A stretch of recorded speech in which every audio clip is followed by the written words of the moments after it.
Sejam bem-vindos a esta nossa análise de hoje. Vamos explorar juntos uma aula teológica fascinante sobre o conceito de visitação divina e o papel daquelas provações humanas difíceis. O material que vamos destrinchar mergulha a fundo em metáforas bíblicas antigas, na natureza do tempo e em como o sofrimento é visto dentro de uma estrutura espiritual bem específica. O nosso objetivo aqui é pegar essas ideias que são bem complexas e explicar de um jeito super claro e estruturado. Assim, qualquer pessoa, não importa a base técnica ou as crenças pessoais, consegue entender perfeitamente o que o palestrante quis passar. Ok, vamos mergulhar nisso. A nossa estrutura de hoje segue exatamente o caminho lógico da aula original. A gente começa com o conceito de visitação, passa por Kairos e Cronos, explora o cálice da ira, depois analisa trigo, joio e vasos e fecha com o propósito das provações. Seção 1. O conceito de visitação, entendendo a intervenção divina. Bom, logo de cara é importante notar que o texto âncora todos os seus argumentos de um jeito muito consistente em um único conceito bíblico, a ideia da visitação. O palestrante usa isso não só como um evento lá do passado, mas como uma lente mesmo, sabe? Uma lente para a gente tentar entender toda a interação entre o divino e a humanidade.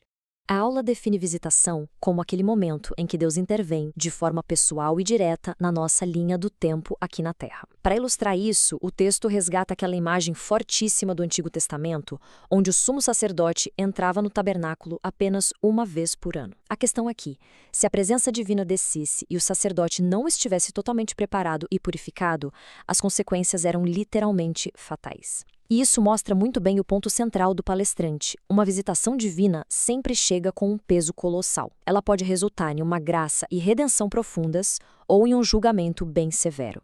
Agora, o que é realmente interessante sobre esse conceito é como a fonte aborda a palavra metanoia. A gente está falando da preparação necessária para esses eventos massivos. Na aula, a metanoia não é descrita como só mudar de opinião, não. É uma alteração radical, um giro de 180 graus na mente e na direção da vida. É basicamente o ato de arar a terra do coração humano, deixando para trás velhas ideias e traumas, para ficar devidamente alinhado e receptivo quando o momento exato dessa intervenção divina acontecer.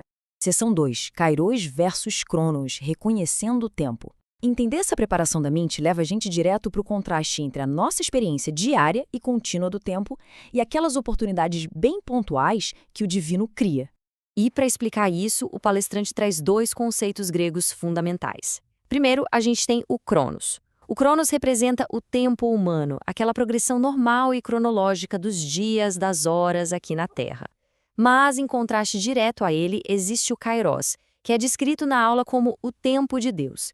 O Kairos é aquela janela crucial de oportunidade, sabe? O momento divino perfeito para a intervenção, que exige uma sensibilidade espiritual gigante para ser percebido e aproveitado antes que a janela simplesmente se feche.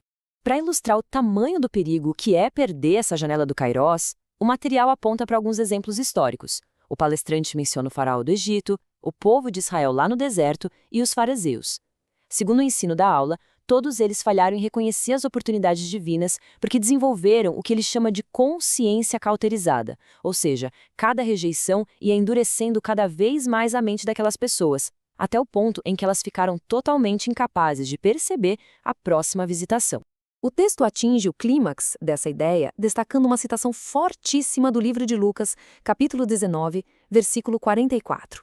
O palestrante foca nas palavras de Jesus, chorando sobre Jerusalém, enquanto profetizava a destruição do lugar.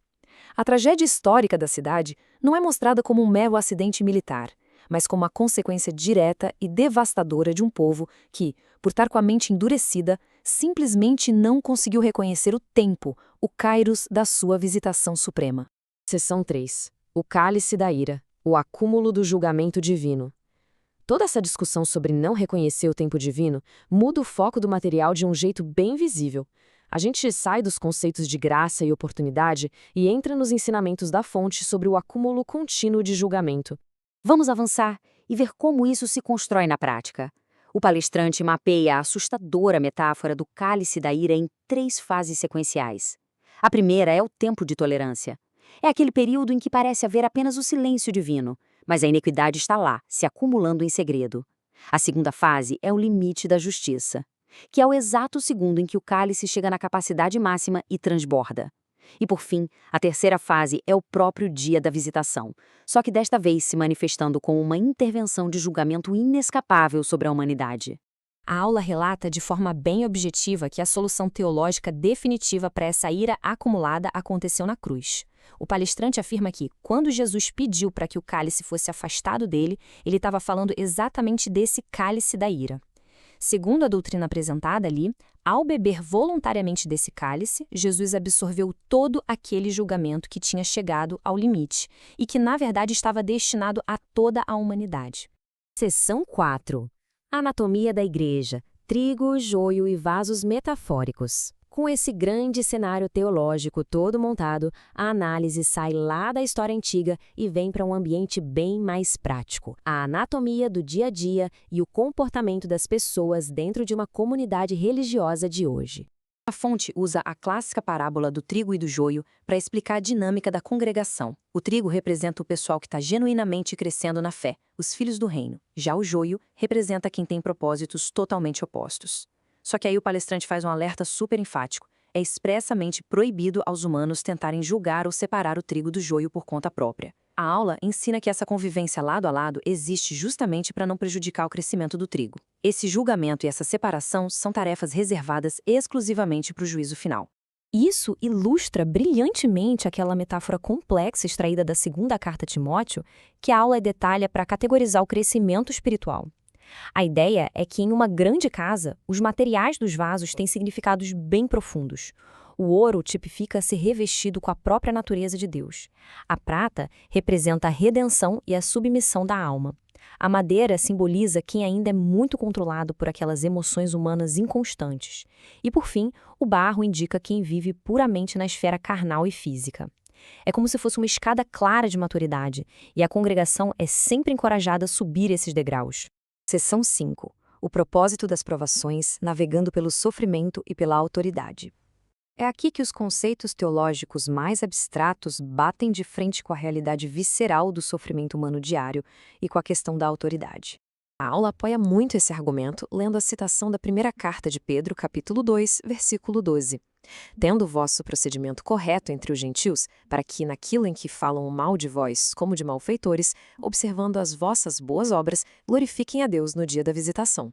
A postura que a fonte defende é que, ao manter um comportamento excelente, mesmo quando se enfrenta a falsas acusações, até quem ataca no início vai acabar reconhecendo as boas obras, e, no fim das contas, essas pessoas vão glorificar o divino quando o dia dessa visitação chegar.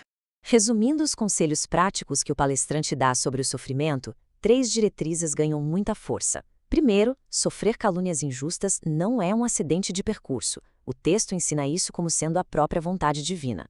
Segundo, exige-se uma submissão pacífica à autoridade, rejeitando aquela tentação supernatural de revidar. O argumento central é evitar agir no calor da emoção humana.